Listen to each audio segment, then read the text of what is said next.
Does anyone have a question or maybe something to share and continue the conversation? Anybody in the audience? Conversation and how all the stakeholders here could align towards climate resiliency. I go back to in Singapore, where the Responsible Business Forum last month, actually in October, featured Achim Steiner of the United Nations Development Program, who said that the imperative for climate action now rests in business. This was his reaction to the IPCC report that says that in 12 years, we've actually reached our limits. So how does this dictate upon our business sectors now? What opportunities are we seeing as in response to this IPCC warning? I think on the part of the First Philippine Holdings Group, we've had a very strong advocacy on climate change. In fact, when you look at the advocacy, that we're probably very unique in the sense that when we use the headlines of our annual reports to state such, and it's actually it was very controversial in our because if you look at the title of our last year's annual report across the power generation business, including First Holdings, the title was "We Are Running Out of Time," and that was even before the latest report of the IPCC.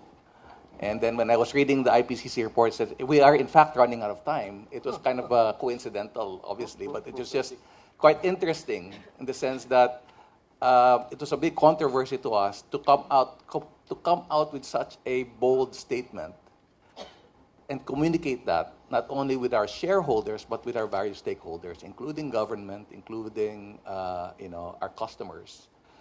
But I think it's driven by the fact that we are in fact concerned about the future of our country, and if we are in fact concerned about the future of our country, what else can we do?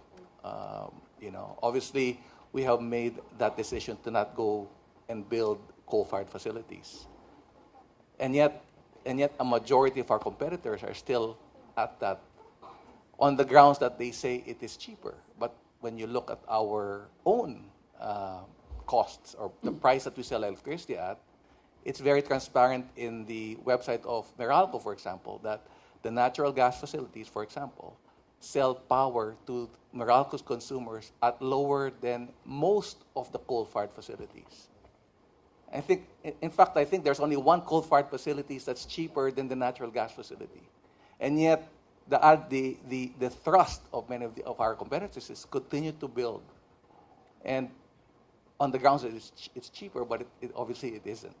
And so I always say, what's the burden on the ratepayer? I think that's a key element to it, and we need to increase the understanding of regulators, policymakers, that when you look at the burden on the ratepayers, it's quite this movement towards more coal-intensive. The move towards more coal plants is really I think could be quite troublesome for the ratepayers, because if we make a mistake, then the cost of those mistakes will still be passed on to the consumers.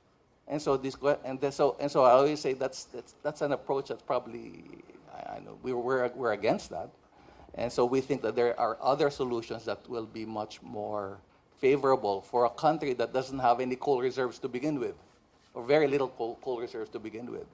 And so for us, it's really that concerted effort to get more collaboration, to get more understanding amongst all our stakeholders, to say, look, let's move towards this direction. But it's difficult. I admit it is, except that, of course, the impact to climate change is another matter. It could happen faster, and what happens? We'll be a little late in the game. So that's a scary thought. Ken, you wanted to say something? Yeah. Perhaps I can propose two simple strategy. The first one is a micro one, where companies and enterprise identify their accountable person, an officer who will champion this. Of course, the CEO might be very busy thinking about the direction, but somebody who can roll up the sleeves and cut across silos and do a horizontal type of management. Chief Resilience Officer, Chief Correct. Sustainability Officer. That's right. Mm-hmm. And the second one is when we elevate this to business association, management groups, or chambers, that this is not just an academic discussion, but must have end with a call for action. Because I think people just waiting for a few other people to lead and show them an example, and making people accountable from the business industry sector, association sector, I think, might be a way out, because I think we're looking for more integrators and people who can execute. How about you, Rey? Tell us about the 5-year plan I was mentioning earlier. How does that get to the execution part, the integrator part that Ken was mentioning? The World Wildlife Fund came out with a statement that this is the last generation that has the opportunity to save the world. And Secretary Emmanuel said that we can't think of incremental steps. We have to be bold. And obviously, one side of that is really for businesses to look at how it operates and look at its impacts and its contributions at the same time. But I think the other side of that is lending its voice to a lot of the things that need to be brought out in the open. Business has the opportunity to innovate, but business also has the opportunity to influence. And influence is often taken negatively because it is lobbying, it is meant for self-interest. But the work that we've been doing, where different companies, sometimes of the same industry, actually work together for shared values and common platforms. So we've been doing this convening role of getting companies together and speak with one voice when it comes to water security, for example. Getting companies together to speak with one voice in terms of addressing the issues of basic public education.